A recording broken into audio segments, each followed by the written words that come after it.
सद्गुरु श्री ब्रह्मचैतन्य महाराज गोंदवलेकर यांचं प्रवचन 14 जून. भगवंत जोडणे हाच एक धर्म. भगवंत जोडत असेल तर अधर्मही करावा. भगवंत जोडणे हाच एक धर्म. अभिमानाने कोणतेही कृत्य केले तर ते नाही भगवंताला पोहोचत. दान धर्म केला, धर्मशाळा बांधल्या, हे सर्व नाव होण्याकरिता जर केले तर त्याचा तुमच्या कल्याणाला काय उपयोग झाला. भगवंत जवळ न येता त्यामुळे अभिमान मात्र वाढतो. बाभळीची झाडे लावली तर त्यांना आंबे कसे येतील.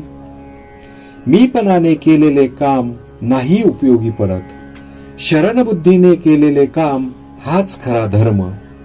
मी भगवंताच्या हातचे बाहुले आहे असे समजावे. राम करता असे म्हणावे, म्हणजे देवाजवळ शरणबुद्धी धरावी. भगवंताची निष्ठा कोणत्याही वयात आणि कोणत्याही अवस्थेत वाढवता येते.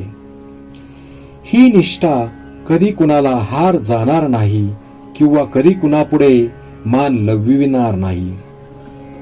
एकदा भगवंतावर पूर्ण निष्ठा ठेवल्यावर मग काळजीचे कारणच काय.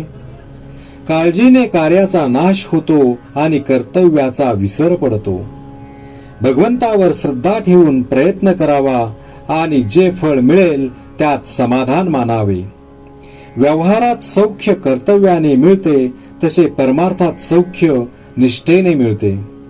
परमार्थ करणाऱ्या माणसाने कोणाचेही अंतःकरण दुखवू नये. परमार्थ हा लबाड आणि भोंदू माणसाचा नाही, तसा तो बावळ्या माणसाचाही नाही.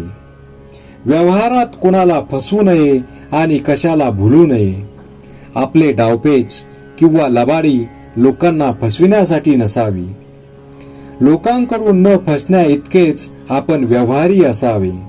आपल्या हातामध्ये जितका पैसा असेल त्या मानानेच देवघेव करावी. व्यवहाराच्या दृष्टीने देणे न राहील असे वागावे.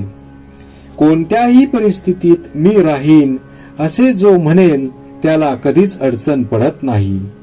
आपण श्रीमंताचा द्वेष करू नये आणि गरिबांना कमी लेखू नये. अशी वृत्ती बनायला भगवंताची निष्ठा पाहिजे. प्रत्येकाला खायला प्यायला भरपूर मिळाले पाहिजे ही संपत्तीची समान वाटणी होय. मोबदला न देता आपण पैसा घेतला तर तो ज्याचा घेतला त्याची वासना त्याला चिकटून बरोबर येते. काय गंमत आहे बघा. इतर बाबतीत मनुष्य वचन पाळण्याची पराकाष्ठा करतो, पण तो पैशाचे वचन देतो सहज आणि ते मोडतोही सहज. तेवढेच वचन पाळण्यात तो कुचराई करतो. पैसा नसून अडते आणि तो असून नडते. अशी आपली परिस्थिती आहे. संन्याशाने 1 दिवसाचा संग्रह करावा, गृहस्थाने 3 दिवसाचा संग्रह करावा. आपल्याजवळ 3 दिवस खायला आहे असे पाहिल्यावर आपण मुळीच काळजी करू नये. मी करता आहे ही प्रपंचातली पहिली पायरी, तर राम करता आहे ही परमार्थातली पहिली पायरी.